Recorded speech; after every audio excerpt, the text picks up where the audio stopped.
Designer, congressman, Democrat, is talking. I don't know if you've heard about this story.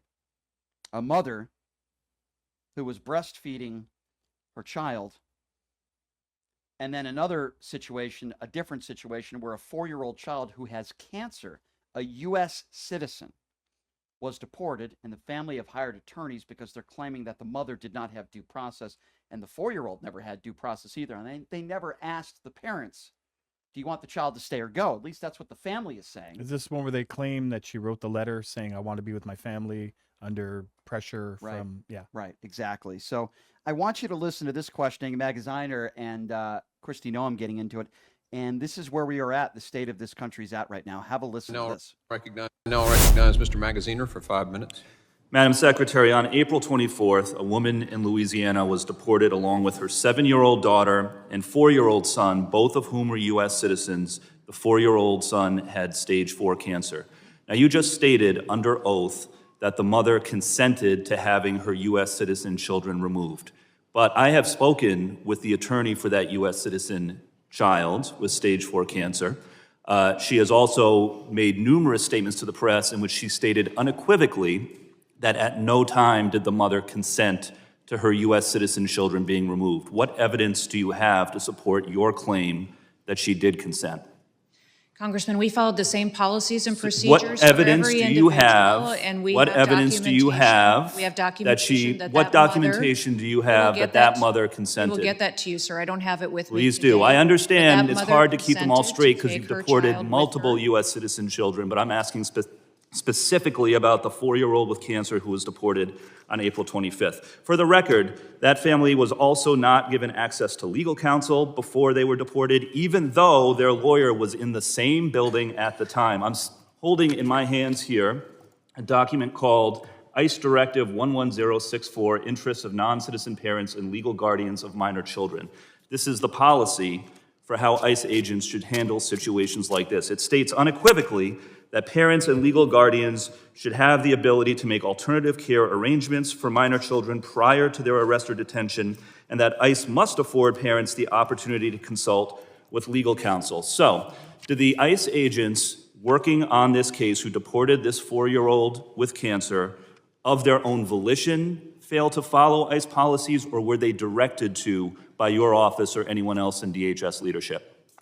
Sir, this mother chose to keep her child with her. You have not produced any evidence to say so, but I'm asking again, have you directed DHS officers to ignore this policy? It's very different than the previous administration. The previous administration on March 15th, reclaiming my time, on March 15th, your department... There you go, Christy Noam blaming the Joe Biden administration. Yeah, I'll tell you something the Joe Biden administration never did.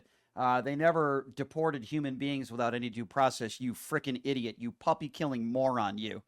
Notice how she won't answer the question because she has no evidence. Oh, we'll get that to you, right. Just like Kash Patel's going to get you that budget, right? Oh, yeah, we'll get that to you eventually. Yeah, sure. We'll get you the Epstein files. We'll get that to you eventually. Just like we'll get that replacement plan for Obamacare in 2 weeks or a month, and then now we're 9 years later. These people are such idiots with no credibility. Christy Noam is an embarrassment, is what she is. And then the questioning continued, but then it happened to be about somebody else. You know, the story of a middle-aged gay man, his sexuality really has nothing to do with this, but he came to the country legally, seeking asylum through a port of entry. And the only reason why, according to the White House, that they sent this guy to an El Salvador prison is because they claimed he has 2 tattoos. And Leonard, guess what those 2 tattoos are? Did it say 1, 2, 3, 4? Nope, it said mom and dad. Those are the 2 tattoos that the White House is claiming that is why they deported this man, who, by the way, went through a port of entry, seeking asylum, did all the right things, not a violent criminal, no criminal record at all. What was the implication of the mom and dad? Who knows?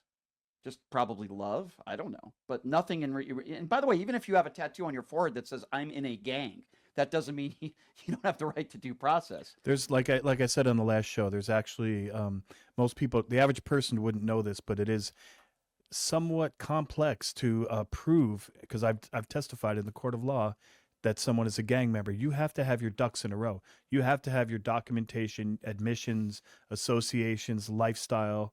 And if you don't have that, I can't just go Right. into a federal court and try to say someone's in a gang and say because they had a tattoo. I agree with you, Leonard. And the question that Magziner asks Noam is, do you have any evidence as to why he should be locked up in an El Salvador prison? Do you think she answered? Have a listen to this. Graph here of André Hernandez Romero, a gay makeup artist from Venezuela.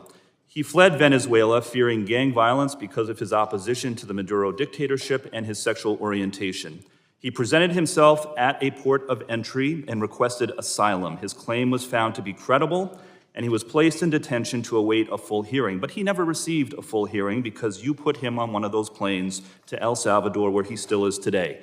Listen to me. He had no criminal record in the United States or in any other country. He did not even enter the country illegally. He presented at a port of entry. He tried to do it the legal way. And to this date, the only evidence your department has presented to justify his imprisonment is that he had 2 tattoos, one that said mom and one that said dad. Do you have any other evidence to present for why this individual should be locked up in El Salvador?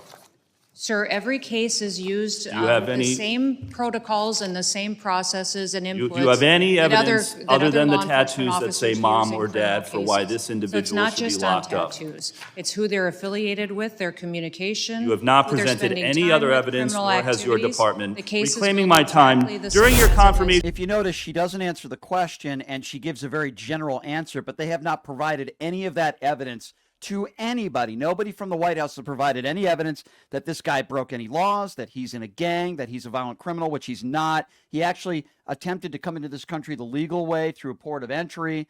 No gang tattoos, tattoos that say mom and dad. And notice how Noam looks so stupid because she is stupid, and they can't answer the question. They have no evidence. They're giving these people no due process, Leonard. This isn't a. I was going to say I wanted to wait till you finish, but this is an attack, part of the attack on due process across the board.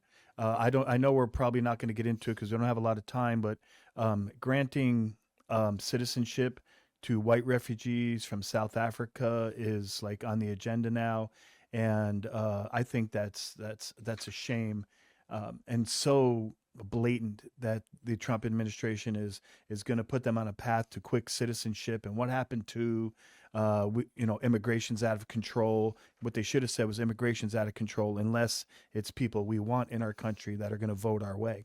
Yeah, no doubt about that. It's unfortunate. It's sad that we have somebody like Kristi Noem who can't answer the most basic of questions.